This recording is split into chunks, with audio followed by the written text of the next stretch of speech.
దయచేసి మళ్ళీ చెప్తున్నాను, రోజు మీ దేవునితో ప్రార్థన చేసుకోండి, దేవుని వాక్యాన్ని చదవండి. మీకు ఎవ్వరూ ఏం చేసినా చేయకపోయింది ఏమి భవిష్యత్తు గురించి భయపడొద్దండి. దేవుడు రాబో కాలము నిమిత్తము మీ కొరకు ఉద్దేశించిన సంగతులు మేలుకరమైనవే గాని హానికరమైనవి ఎవరైనా సరే, అది ఎంత చెడిపోయినోడైనా సరే, ఎలాంటి వ్యక్తి అయినా సరే, క్రైస్తవుడవని, అన్యుడవని, ఇంకొకడవని మనందరం దేవుని బిడ్డలు, ఆయన చేసుకున్నవారు. నీవు ఎరగక ముందే నిన్ను ప్రేమించిన ప్రభువు నీకు కొరకు కలిగిన తలంపులు గొప్పవే. అందుకని ప్రతి దాన్ని భవిష్యత్తు గురించి భయపడొద్దు.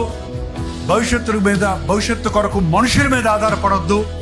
నాకు డిగ్రీలు ఉంటే బతికిపోతాను, నాకు డబ్బులుంటే బతికిపోతాను, నాకు ఇల్లు ఉంటే క్షేమంగా ఉంటాను, నాకు ఇతర దేశంకి వెళ్ళి సెటిల్ అయిపోతే నాకు ఇంకెవడు తొంట ఉండదు అనే ఆలోచనలతో మనుషులు నిండిపోతాడు. చూసారా, ఇవన్నీ నిజం కాదు. కావాలంటే వాళ్ళందరూ అడిగి చూడండి, అవన్నీ నిజం కాదు. నాకు క్రీస్తుంటే నేను బతికిపోతాను.